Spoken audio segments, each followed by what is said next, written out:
there's this thing that people do to help them actually understand the Bible a little bit better.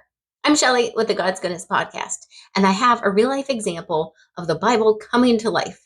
In Proverbs 27:10, my favorite version is the Good News translation. It reads, "Do not forget your friends or your father's friends. If you are in trouble, don't ask a relative for help.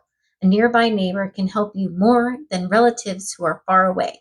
The other week, it was the 4th of July, and our neighbor, he's young, and the grass is dry, and he was setting off fireworks, and I was taking a nap, so I was oblivious.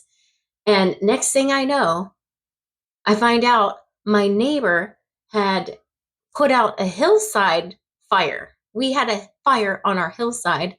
Firefighters were here, everything. And my neighbor was asking me if I was setting off fireworks. I said, not this year.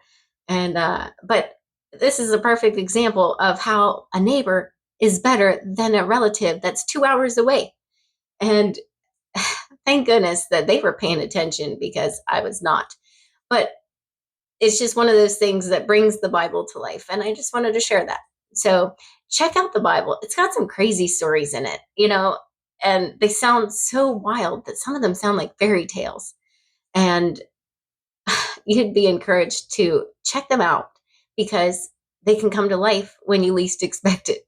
So we have some other encouragement on the podcast, the God's Goodness podcast. It's a Godcast podcast, and we have a variety of guests. So tune in, be inspired, and don't forget, share it with a friend.